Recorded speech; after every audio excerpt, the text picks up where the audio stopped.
the title of this episode is called How I Tried to Have a Whole Face and Ended Up Being Celibate. And I was mad about it. Hence my face in the beginning of this video, but now I'm grateful. So this is my face now. First of all, I want to give a shout out to the lack of STD scares and the lack of pregnancy scares. Shout it out, yeah, let's go. But this week I have taken an Atia week. And if you know me, you know that I love taking Atia days, but I really had to commit, and it's been so hard to not check my phone, not check my texts.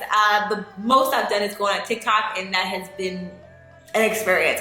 It's actually been a little bit triggering because I've been going through my old videos of when I want to say like 1 year younger.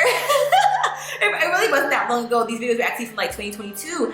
And it really helped me see how much growth I have had since starting my TikTok career, honestly. And honestly, since starting my journey within finding myself. Because I feel like I've been looking and searching for seeing myself for a while, but it wasn't until I was really able to take a pause and really reflect this week that I was like, oh wow, I've grown a lot. Even with this last week, I feel like I've evolved very fast. I never realized how much, I don't know if this is a Virgo thing, I think this is really a life thing, how much I can distract myself from my own stuff with other people's stuff. And I'm just a genuinely caring person. So I just genuinely want the people in my life to feel heard and seen and help, you know? But what I didn't realize is that I had a lot of things I needed to hear and see and help within myself. So I tried something new, and instead of venting, which I think is totally okay, I don't think there's anything wrong with it at all. I think it's really great to have safe spaces, and I'm so grateful for the safe spaces that I have. But when I first moved out of the country, I feel like I just vented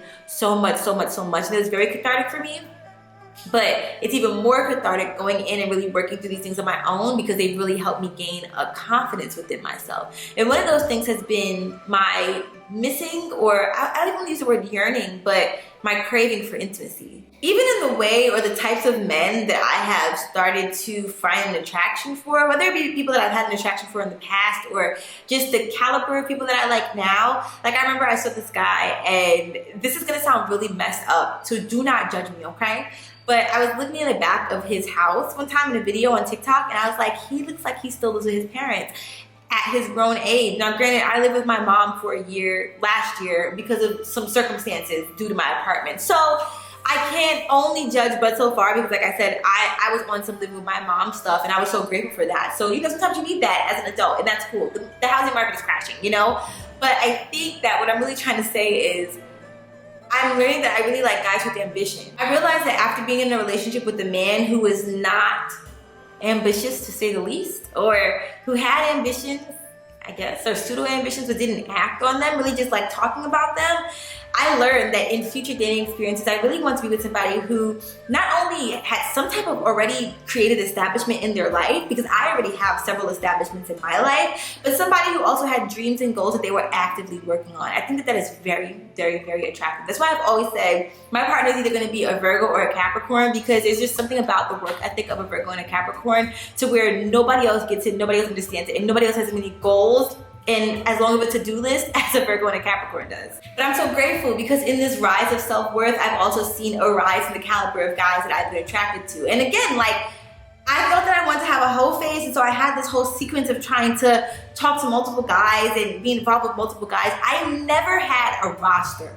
to where I was like, oh, I'm gonna call Benny on Tuesday and Jack on Wednesday. Like, it was never that. I wanted it to be that at one point, and now I'm so grateful that it wasn't that, because it didn't need to be that, and I wouldn't have enjoyed that. I think that discovering that I was demisexual was also very helpful, but I'll talk about that in a totally different episode. My point about this is that even in the way that I'm trying to date now, it's like I'm not trying to date. I guess that's like, that's the new thing for me. That's weird, because I feel like my entire life, well, from like 16 to 27, I was really fiending to have a man, to have a boyfriend, to have this relationship, to be able to put something on social media. That's an extra element. And now I just want to have fun, and I want to have experiences. I want to feel respect, and I want to feel love and feel cared for. And I feel like those intentions are totally different from the ones that I used to have back in the day when I was on Hinge and Bumble and just wanted to, like I said, have this roster of people. When it's like, but what is the quality of the people that you're having on this roster that's still not forming up for me? Shout out to the universe for holding back the D for me, because really, like I said in the beginning of this episode, it stopped me from having pregnancy scares and STD scares and more trauma. And even after trigger warning sexual assault, even after I experienced my sexual assault back last year, looking at these old videos, I'm like, wow, I was still going. I'm not ever gonna blame myself, right? And I feel like for the first year, so up until maybe this week, I feel like I blamed myself for my assault. But now reflecting on it, I just feel such compassion for me, because I feel like I was trying so hard to distract myself with what I knew was a way to distract myself, which was interactions with guys. But what I really needed to do was go within, be a recluse, heal, and let that be okay. But it was about to be the summertime, and it was my last summer in Atlanta, and I just wanted to be okay, and I wasn't okay. And so I feel like that has officially caught up with me. Even this week, I felt this like wave of grief, and I'm like, what is this? But it's me finally being able to process something that I didn't allow myself to process back in July or back in August.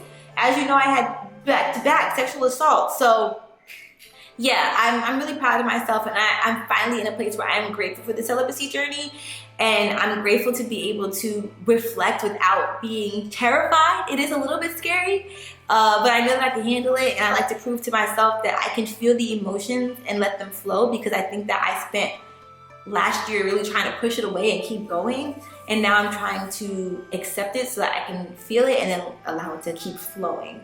So that's where I'm at right now on my celibacy journey, and I'm really grateful. I'm really excited to see what's to come.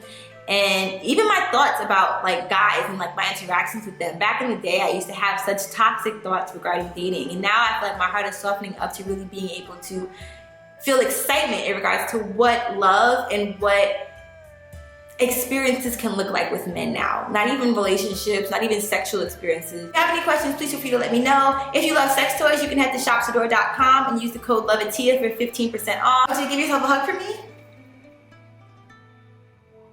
And don't forget to be kind to yourself and to be kind to animals and to subscribe. I love you. Mwah.